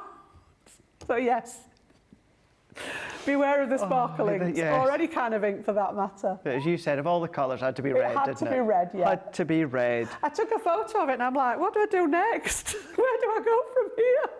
You notice how nowadays anything like the first thing we do is take a photo. Camera out, take a photo, Get the camera out. Doesn't matter that it's seeping slowly through my clothes. Yeah, let's just take a photo of it. Yeah, it's exactly the same. Olga's asking, which funny enough, with Jan just talking about not that long ago about the MDF frames that we done. Jan was on about the little small sentiments, but Olga's saying, using the small wooden frames, inked it with the metallic and the shimmer. I did heat set it, but it's still rubbing off. Should I seal it or just give it more time? Technically, it should dry eventually, and again, because wood, again, it's a different surface, so like I was saying earlier, it depends on what surface you're using it on, and the shimmer inks particularly are very, very juicy, so it will take time. You can use the heat tool on wood, it won't warp like it does on paper and cardstock, so yeah, you can use the heat tool. The other option, which I often do, is if you can get hold of it, we actually do a spray varnish in the cans as part of our spray range. So the Spray and Shine is great. It's actually designed for paper, but I have used this over the top of inks before just to give it that sort of, it gives it a really nice finish. It's just a satin finish. It's not a glossy varnish. And this actually dries probably with about, I would say, a couple of minutes. So it is a way of sealing it if you're having difficulties with it drying. But again, it depends how much ink you've put on as to how long it's going to take to dry. It will dry eventually, but sometimes it takes longer than others. Brilliant. We've also got, where's it? My page has just jumped there. Gosh, there is loads. Let's have a look. There we go. We're at Olga's there. So Alicia is saying, hi Craig and Jan. What is the best tip you can give when making sure the layering of your card, and I'm going to start that again. Hi Craig and Jan, what is the best tip to make sure layering the card is even around the edges? The mats and layers. I think you're the best person to answer that. He is the master of matting and layering, aren't you? I would say if you're using, of course, if you're using a wet glue, you've got that wiggle time. If you are someone like myself and Jan that prefers a dry adhesive, so if you love your tape, do it exactly as Jan says, which I've shown in the past. Your tissue tape, just turn the edges. So go around the edges and then just at each corner, take the backing off and just turn it ever so slightly. So when you're looking at it, you've got a little bit of tissue tape backing hanging out of all four corners. get it into position. If it's not right, even if it tacks slightly, you've still got that time to take it up, move it into place, then set it down, and then as Jan says, just carefully peel out each of the strands from each edge. So if you're wanting to do it that way with a dry adhesive, a tape, then of course I would recommend doing it that way. If you're using a wet glue, it's a little bit easier because you've got that wiggle time, I would say. Yeah. I would also add to that, and not to detract from what you're saying, I totally agree, Craig. I would also add to that a good guillotine. Oh gosh, yeah. A good guillotine. There are lots of guillotines out there on the market, but you want one that's going to give you a really nice, crisp cut. I've had guillotines in the past where I've put my cardstock in and it started cutting nicely here at the top, but then the card moves as you're coming down the cut. So you want something that A, you can line up nicely on this edge that's not been cut. So like ours has those beautiful, grid lines on. And you also want something that when you press the finger guard down, it's going to hold your card in place so that when you cut, you only need like an 1/8 of an inch movement in it and you're going to get a line that's not straight. So yeah, it goes back to quite often, like we say, the product itself. So yeah, whereas I agree, and is what I mentioned earlier about actually sticking them together, it's getting that cut straight to start with. So invest. It's something that, a guillotine's, it's a considered purchase. It's not something that you can just go out and buy, but it's an investment in your crafting. Because I don't know about you, Craig, I think you probably say the same. I use my guillotine every single time I craft. And when you balance the cost out over the length of time that your guillotines last, it suddenly becomes much more affordable. So yeah, invest. People, when I worked in the store, people used to ask for advice on things like this. And I would always say to people, buy the best that your budget will allow for something like a guillotine, because it does make a difference, doesn't it? It does. It really, really does. And again, I'm going to add to that as well with what Jan said, because I've said it in the past. And I'm going to say even for our cardstock, please never assume that our cardstock, whether it's a 4-letter size 12 by 12, is exactly a 90 degree. Never assume, because sometimes just in the paper mills and it can be a little bit off. So if you've got it butt up against the top of your guillotine, just make sure it's straight. If it's not, move it along, cut. So you've got that perfect 90 degree, then you can turn your cardstock around, because it's not always. I've seen you do that, Craig. That is a really good point, because they're mass produced. The pieces of cardstock are mass produced, and like I say, it only needs a 1/16 of an inch and it throws out the whole piece. So yeah, that is a really good point actually, Craig. I find it a lot with our black cardstock. Our black cardstock is not always just that perfect 90 degree in a corner. So double check. Odds 29 on YouTube. There is no such thing as a silly question, Odds. No such thing. I am going to read what you've said. I think you might be getting a little bit mixed with two glues. I'm going to read it as we say it and we'll figure it out. Odds saying, I have a really stupid question. No, you don't. Saying, I have the little needle tipped bottles that I want to transfer my tacky glue into. That's fine. This is where you might be getting a little bit mixed up. She's saying, will any pump syringe do, or does it have to be a specific one? So. Right, so I've got my tacky glue and I've got my little dispenser. Okay, so it's got the fine metal tip, and then it has a stainless steel pin, and that is important. If it's not stainless steel, you will find that it goes rusty in here. All right, so it comes with a stainless steel pin. If for any reason you lose it and you need to replace it, it needs to remain stainless steel. Any old pin, and as I say, it will start to go rusty. All I do is take them apart at the middle, if you can get them apart, because the glue dries in there, and I always try and clean it when I put it together. Oh gosh, that one's well stuck together. Come on. My goodness. I've tightened that one up. As I say, it only needs a little tiny bit of glue inside and it soon sticks. But yeah, I normally take them apart in the middle here. I think it's going. Yeah, there we go. Give it a clean while I've got it apart. So I normally just take mine apart from here. And then I'll open the nozzle on the tacky glue. And all you need to be careful of is that there's no kind of airlock in it. Occasionally, I've done that and it's bubbled up out of the top. So you want to make sure that there's always a gap in it. So just tilt it on its side. It's a little bit like pouring out a glass of fizzy pop. where you don't want all the bubbles to bubble over. There's no bubbles in here, but if you block the air, sometimes it pumps back out. So yeah, just hold it at an angle, and I just fill mine like that. Literally just drain one into the other, and you can see through these. I can see here that mine's about this far up, so I can just see through the bottle with the light. So you can see the glue coming up, and I normally fill them probably about just over 3/4 the way full. Never come all the way up to the top, about 3/4 the way. And then I always make sure, and this is probably where I'm at with it, because I've not filled mine for a while, I usually take a wipe, and again, housekeeping, go around the outside where the thread is, because you don't want glue on there, otherwise you end up like I've just done. And then I take it as well inside here.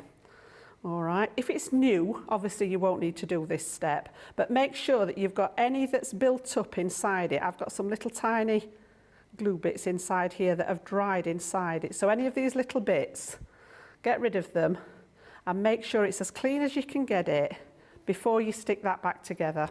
And then you can twist this back on. And I try not to over tighten them, but I think over time, as you're putting the pin back in and out of them, they do sort of grab, and you're good to go.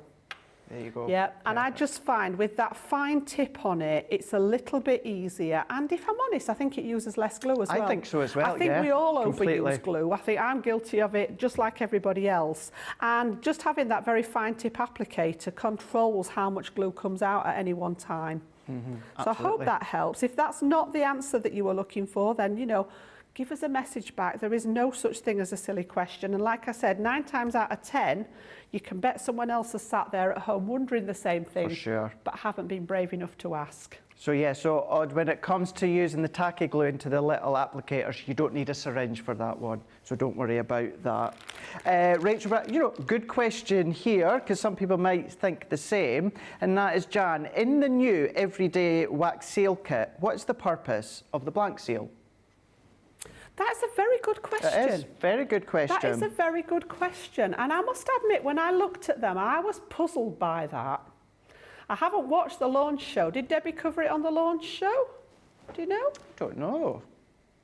Right. Yeah. The only thing I can think of, for example, I'm just wondering whether if you've got a blank space on it, you'd be able to press something else into it. You could be. You So could if you've got a black, but then once the wax has cooled, it wouldn't take any other impression. I will have to investigate that one, because I did wonder the same thing. There'll be a reason behind it. Might have to look back at Debbie's launch show and see whether she covered it on the launch show, which was it last week, the week before? It's not that long ago, Not long ago, last week, the Wednesday, last Wednesday. Last Wednesday they were launched, and with Debbie Fisher. So whether she touched on it there, I've not watched. I watched some of the show, but not all of it. So yeah, that is a really good question. I might need to investigate that one a bit further. Yeah, I thought the same. I just thought that it's just a nice alternative. Maybe you want the wax seal, you don't always want an impression, you just want that flatness. Yeah. But yeah, it is a really good question. Answer another couple more before we take that little bit of a break here. But Geraldine on Facebook is saying, where is the best... Another great questions, I know I get this asked quite a lot, and I'm sure Jan does as well. Where is the best place to pay... Where is the best place to I'm going to start that one again. Where it's all the P's. Where is the best place to place the paper on the guillotine to ensure the perfect mats and layers? I can only assume that you're using hours on that. And as I say, I love the fact that this has the grid on it. Okay, so you've actually got your dimensions at the top in both inches and centimetres. And as far as the inches are concerned, each one of these grid lines is 1/4 of an inch. And I think that's been done for a reason. So I don't know about you, Craig, but when I put mine in here, where the groove is, so I've got 4 inches here, right straight through the middle here, and the 4-inch mark is right in the centre of the groove. Now what I tend to do is line it up with this side, so I can still see that groove because that's a straight line. If I go right in the centre of it, I may be in the centre at the top and then it may wobble a little bit. So what I tend to do is just come And it's literally a gnat's whisker where the edge of it is here, okay? So I can actually see now all the way down that groove, and you can see that it's parallel. So once you've got that in place, the next important thing then is holding that finger guard down, because that's holding your cardstock in place. And then once you've cut, we should, if the cardstock's straight, yep, have exactly the same measurement at the other end. So I know now that if I was to put this together, I've got the perfect match there from one end to the other, side to side, 4 inches across all the way. So yeah, if you've got something that's got a grid line on like this, it's great, because you want to make sure that you're flat up against the top there, or the bottom, which I know some people like to cut at the bottom of the guillotine. It works either way. So you can use the measurements at the bottom as well. Either works. I always tend to cut from the top. And yeah, just make sure that it's running parallel. So you know that this edge and this edge then form that rectangle. Like Craig says, occasionally you'll get cardstock that's not 100%, but if you then use those edges that you've cut before you start turning, you know that you're going to get that perfect cut. If it's not our guillotine, I can't comment really on that. No, perfect. Really fair enough on that one. Thank you for that, Jan. I shall ask this one as well, because I know this is something that Jan does, because she says it quite a lot. Becky on Facebook is saying, Jan, I've lots of background papers that I've done with inks and pastes, etc., etc. What do you do with yours? Thank you. I must admit, I've got some of them in a box at the side of my desk, depending on the size of them, and I've got some of them in one of those envelope pouches, and I am obsessed with keeping things in rainbow order. It's part of the OCD nature. It frustrates the heck out of me, but it is a good way of finding things. So yeah, once you've got those backgrounds, it can be a background for a project. It may be that you just want a strip of it on. It may be that you want to die cut out of it. You can stamp onto it. You can cut your sentiments. You know, there's so many different things that you can do with those backgrounds, whether they're inked, whether the shaving foam technique, whether you use your shimmer sprays, whether you use your glitter paste, whatever they are. And if it's a whole sheet that you've done, I would keep it as a whole sheet. If they're scraps, I would cut them into a size that you are actually going to use. That's one of the things I learnt from elsewhere, from watching people's videos, that if you've got things cut, for example, to a 6x4 size or a 7x5 size or a square, you're more likely to reach and use for them than just having a random scrap that's had a bit cut out of it and you're not quite sure what to do with it. So make them into sizes that you would fit. If you make 6x4 cards, cut them down to 6x4 panels. If you like to make square cards, cut them into square designs. And there will come a point where there's bits of it that you have to part with. And I say that begrudgingly because I am not the best at that. But yeah, it's sort of like, I have them all in order. So if I'm working on a project, for example, I might have made a nice splodgy green background, maybe with some splatters on it in a gold or something like that. That would be great for cutting out leaves and things like that. I know some people would actually cut into it and cut all the leaves and keep the leaves separately. It may be, you know, if you've got a yellow one, something like that, you could cut flowers out of it. It may be that something's suitable for die-cut sentiments. Don't forget to put the sticky adhesive on the back. That's for me, not you. Yeah, so all sorts of different things. Having said that, I still have a stash of backgrounds at the side of me that I can reach for, so I never get through them all, but I enjoy making those backgrounds. It's part of my crafting journey. Yeah, Fab. so I hope that helps a little bit. Absolutely, in actual fact, I take some of that advice as well, because I'm the same when I do backgrounds. I've just got them sitting in a little storage box to the side there. Right, we're going to take a little bit of a break. We're going to let Jan just relax for a minute, take a breath and get a drink as well. And we are going to come back for the last 20 minutes or so of the show. Don't forget, we've still got, demo of the show. It might be by default, depending, yeah, it might be by default, but then we'll have demo of the day to do as well. So we'll all be back just in a couple of minutes. Here at Crafters TV, it couldn't be easier to get your hands on the latest crafty must-haves. Leave the hard work to us while you shop from the comforts of your own living room. Head to the Crafters Companion website to see our full crafty range, or hit the Shop the Day button to see all the new and exciting products featuring on Crafters TV.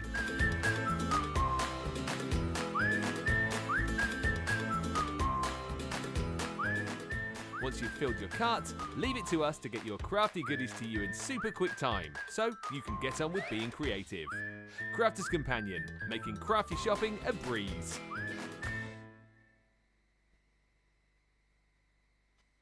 A few weeks ago on the show, we were talking about places where all you guys lived. Well, we might have used Google Earth just to have a bit of a sneaky look at the village, town, or city that you lived in. And I thought it might be quite funny if I wrote a little ditty and I put on my Facebook page, where do y'all live? And I'll put your towns and cities and village into my little song. But I didn't realize that there would be about 425 responses, so I'm gonna cram as many places into this song as I can, but I won't get them all in. We craft everywhere, man. We craft everywhere. From over here to there, man. We craft everywhere. In crafters we've got our share, man. We craft everywhere. We craft in Lydney, Lynbrook, Launceston, Lehana, Tampa, Darlington, Alma Beach, Sedalia, Wills Point, Widnes, Wildwood, Wildham, Archer, Jackwell Lake, Walkerburn, Yate, Bay, Hesperia, Sublimity, Pinhole, Avon, Freeport, Mapleton, San Jose, Enumclaw, Great Bend, Detroit, Keniston. We craft everywhere, man. We craft everywhere. From over here to there, man. We craft everywhere. In crafters we've got our share, man. We craft everywhere. Crafting Parachute, Paradise, Pollux, Papillion, Sheepshead Bay, St. Petersburg, Seacon, Sutton, Saturday, Bristol, Brighton, Brooklyn, Blackwell, Barnsley, Tide Squeeze, South Shields, Temple Hills and Bentley, Tampa, Pillar, Tucumcari, Ottawa, Hull, Harrisburg, Lexington, Tupelo, Cincinnati, Austinburg. We craft everywhere, man. We craft everywhere. From over here to there, man. We craft everywhere. In crafters we've got our share, man. We craft everywhere. Crafting Loxahatchee, Lakesville, Lawrence, Lacey, Livermore, Albuquerque, Weeki-Wachee, Pensacola, Elsmere Park, Mechanicsburg, Williamsburg, Rebella, Houston, Burlington, Wet Wang, Market, Drayton, Yale, Medford, Wellington, Wapakoneta, Homer, Sassa, Santa Rosa, Wichita, Honolulu, Riverdale, Melbourne, Commerce, Fintana. We craft everywhere, man. We craft everywhere. From over here to there, man. We craft everywhere. In crafters we've got our share, man. We craft everywhere. Crafting Newton Abbey, Richmond, Dudley, Georgetown, East Kilbride, Eugene, Ferrum, Rhinebeck, Walkerstown, Ewaheim, Fort Wayne, Gloucester, Chester, Long Beach, Raphael, St. Dominic, St. Cloud, St. Augustine Beach, Sand Springs, Romford, Tulsa, Traverse City, Wesley Chapel, Ballarat, Medina, Ramble City. We craft everywhere, man. We craft everywhere. From over here to there, man. We craft everywhere. In crafters we've got our share, man. We craft everywhere. Crafting Sawbrook, Tucson, Kissimmee, Philadelphia, Chicago, Las Vegas, Biloxi, Latte, Elmira, Glendale, Scottsdale, Anchorage, and Hurtville, Seattle, Gold Canyon, Ipswich, Cumberland, Unionville, Toledo, Miami, Atlanta, Cleveland, Gold Canyon, Altoona, Caloonda, Port Orange, Clover, Rising Sun. We craft everywhere, man. We craft everywhere. From over here to there, man. We craft everywhere. In crafters we've got our share, man. We craft everywhere. And there's a few more places I didn't manage to get into the song. West Runton, Newcastle, Kingswood, Sandbach, Carlisle, Bewley, Albury, Durham, Springfield, Ashington. We craft in Greenville, Lincoln, Nebraska, Sumter, Oak Park, Winchester, Knapp Hill, Stoke-on-Trent, Mount Pocono, Greenville, Charlotte, Oxon Hill, Tunbridge Wells, Modesto, Haverhill, Sierra Vista, Arecibo, Morgantown, O'Fallon, Aurora, Black Forest. We craft in Hermiston, Brownsburg, Henderson, Socorro, Fort Myers, Mandenhome, Hilliard, Farmingdale, East Moline, Summers Point, Calgary, Charleston, Salisbury, Malden, Galloway, Fitchburg, Hopewell, Aberdeen, Winstead, Castlewood, Chatsworth, Limestone, Victoria, Willoughby, Rockland, Canton, Falmouth, Conestoga, Lyndhurst, Ashbourne, and Cluj-Napoca. Oh yeah. Thank you once again for all the questions coming through. Before the end of the show, we will fire some more across to Jan. But what we're going to do is we're going to get the, let's say, the vote started. We are going to, of course, do the demo that Jan's done within this masterclass default, and that's then, of course, going to be demo of the show. So therefore, Jan's just winging away across with what she's done within this show here. Thank you very much, Jan. And she very kindly, and I just popped them over there, which if I was well prepared, I could have done that in the break there. Let's line these ones up. I'll be honest with you, I was too busy sitting on the counter there just going through all of the comments. Don't, because I genuinely was. While you were going over stuff earlier on, can I just say as well, Mo number 2, it's doable, the flights, it's the cost of the tickets.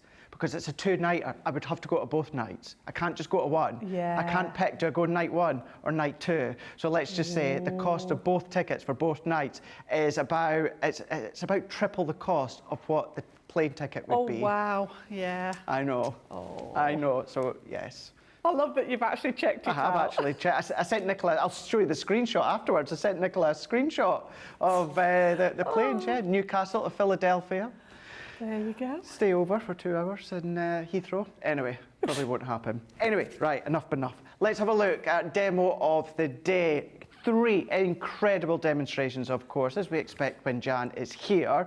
So we have got 3 to go from. So number 1, from the Floral Elegance that Jan done within Play Your Craft Right. And then, of course, look at that. You wouldn't necessarily think it was from Floral Elegance, the way that Jan has changed the colours.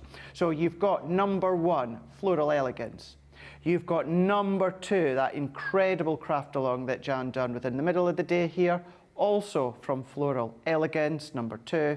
And then number 3 within this masterclass here. So elements from the Vintage Rose background die, and then elements from, of course, the Floral Elegance as well.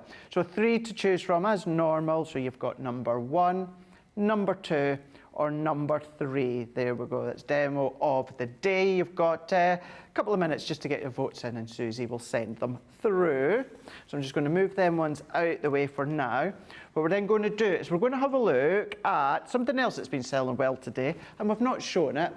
We've got, I think Jan used it earlier on, but we've not actually properly shown it, and that's our Midi. We've got our Midi, where it's our new raspberry colour that we've got. So can I just say, it's exactly the same as our original Midi, nothing different other than the colour here. So it's your manual die cutting machine. It is folder based, so you've got the 6x9, but although say 6x9, as long as it's 6 inches to fit through the mouth, even if it's longer, you'd be able to turn around the die cut and then run it through again. But you've got that folder base. Now they're going to last you a long time. If you remember, please do remember and flip and rotate. Not everyone realizes that you can cut on all sides of the folder. So if you do that, then it's going to stop it from bananaing as quick as it can do. So you've got that folder. You're also then going to get a raspberry shim. Now that's one that you're going to be using when it comes to 2D embossing folders. To do your die cutting, you're going to pop it onto your card, into your folder, close it, and then you're going to run it through. Your 2D embossing folder, you're going to pop the card in the folder, sit it on that raspberry shim, and then run it through. If you've got a 3D embossing folder, you're just going to put the card in the 3D folder, and then you're going to run it through. So that's your manual Midi die cutting machine. I use mine so much, so much. Both my Midi and my Mini both sit at the side of me, and I probably use them on even keel. And I know you might say, well, why don't you just use the Midi and not the Mini? It's just sometimes, even as a smaller one, although your smaller dies will go through it, horses for courses, but I've got them both to the side and I use them a lot. But when it comes to that price there, that's the price of the Midi. But what we're also going to be giving you as well, you're going to be getting these for no additional cost. You've got such a lovely array of dies here. Now you've got some that are dies and also stamps. 13 elements within that one. Now that's part of your twirling characters. So then you're going to pop maybe a little bit of thread in the middle, and then that's going to start to twirl around with that character. So you've got that one there. What I would say with each of these ones, put the title in YouTube on Crafters TV, and you're going to get lots of ideas and inspiration. You've then got Colour Your World. So you've got that kaleidoscope of butterflies with the outline die. We've then got our 2D embossing folder here. So not only is it 2D, but it is a cut and emboss. So it cuts that center.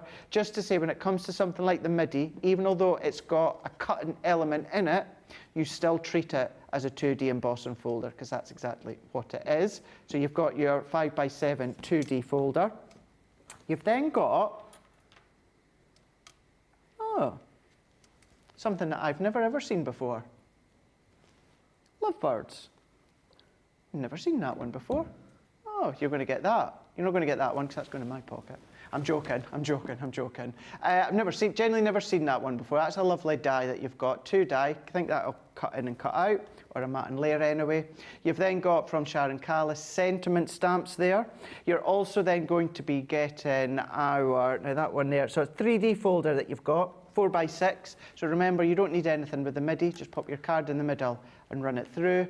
You're then going to be getting one of the panel dies. I love that die set range that we done originally. So you're going to get the birthday with some stamps, and then you're also then going to be getting a stencil there as well. Floral mandala stencil that you've got. You can do your inking through. So all of that you're going to be getting for free. It's worth £80 or $100. But guess what? Use your Save More. Save more, buy more, save more. Use that code, of course. So here in the UK, if you're just buying that, use, of course, that code for the 50. You're going to get 10 off. For you guys stateside, let's have a look. Yeah, you'll be able to, if you're paying that today's price, if you're not Club Inspired and you're paying that today's price, you'll be able to use that 100 code there. So spend, save 20. That's going to take your £20 off. Here in the UK, if you're paying that today's price, use that top one there, get £10 off as well. So that's then going to come down. And even then, even platinum price, both of you, UK, stateside and Europe, you'll be able to use that £10 one if you're paying platinum price. So you've got that option there as well, but really, really good set there. Having that MIDI, having all those freebies, and then also getting that extra money off as well, putting that promo code at the checkout.co.uk.com or .eu. So that's the Gemini Midi, sorry. Yeah, I've got Mini on the brain. Mini on the brain. Right. Some more questions here. Right. Angie Craft is saying, Craig, can you, I'll send it to Jan. Craig, please can you advise which ink is best to use on Centura Pearl? Again, it depends what kind of effect you're looking for. So all our inks are water-based, okay, apart from the stamping inks, the finesse range. So the harmony range are all water-based. Now, one of the things that I love doing is actually inking onto Centura Pearl. You don't think because it's a pearlescent coating that it will take ink, but it does take the inks beautifully, especially if you've embossed or something like that, and you use your applicators. So any of the inks will go on there. Now, the quick dry inks have been made specifically to dry on a porous surface. Now, obviously, a coated cardstock isn't a porous surface. So things like Centura Pearl or Miricard, it's not going to soak in, so the quick dries would struggle to dry. As far as the water reactive and the opaque inks are concerned, you've got the option there of either of them. Particularly the opaque inks, you could then heat emboss because they were designed to take that embossing powder over them. They stay sticky for a little bit longer, that open time, and that's because the pigment layer stays on top of the card. The dye tends to soak in more. The pigment layer lays on top, which allows you to then add an embossing powder to it. So that's a really nice effect. So yeah, I would have said either the water reactive or the opaque. You could also use your shimmers and your metallics. But again, we were talking about this. If you go back a little bit earlier in the show, we were talking about the length of time it takes to dry. A, it depends on the cardstock underneath. B, it depends on how much product you've used. And C, whether you want to sort of have a go at it with your heat tool and risk warping the card, or whether you want to leave it to air dry. And again, I couldn't put a time on that because a lot of it is how much ink. I'm very heavy-handed with ink. So my practice with anything like that is to leave it overnight to make sure that it's totally dry before I then go on to the next stage. So I hope that helps a little bit for you. Perfect, thank you for that, Jan.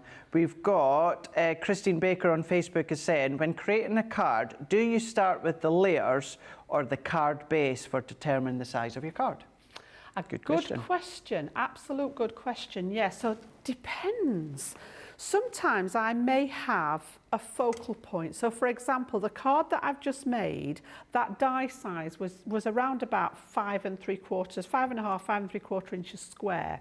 So if I know that I'm going to put that on the top of a card, I sometimes work backwards. So for example, let's say if it was 5.5 inches, I know then that my matte layer would be 5 3/4 inches. So I could get away minimum with a 6 by 6 inch card. Sometimes, for example, the one, if you were watching Wake Up Call, that I made with the stencil background and the decoupage, I knew I wanted that to be a DL size card.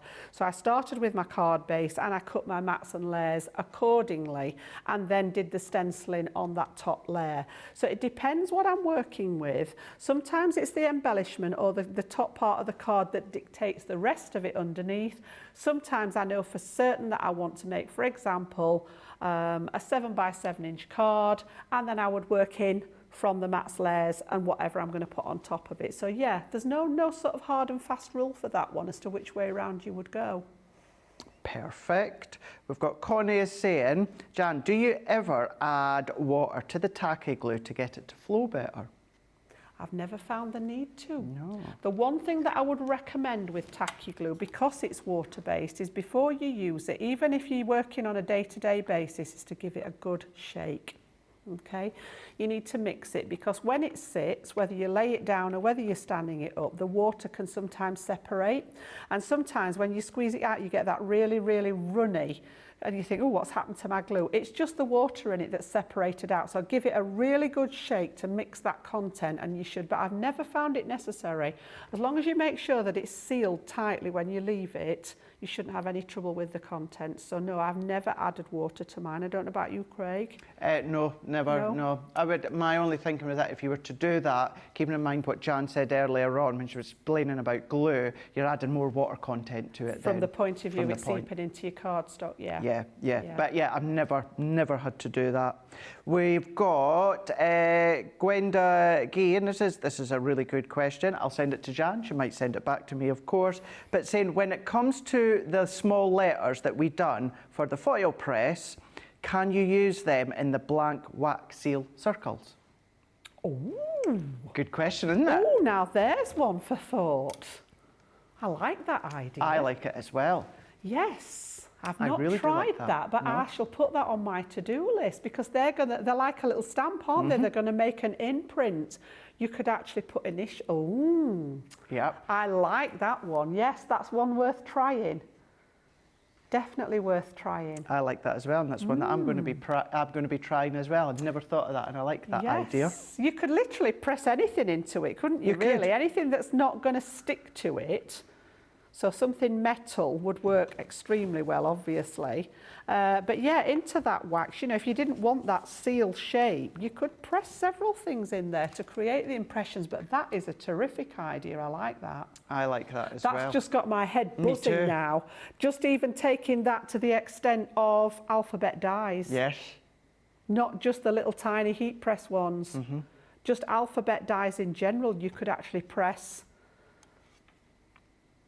Yeah, because if you upturn them, they're going to be the right way around, aren't they? Oh my goodness, head's gone into overdrive now. I should be thinking about that all the way back down the motorway. So we've now then answered that question of what can you do with that blank wax seal? Absolutely, absolutely, yeah.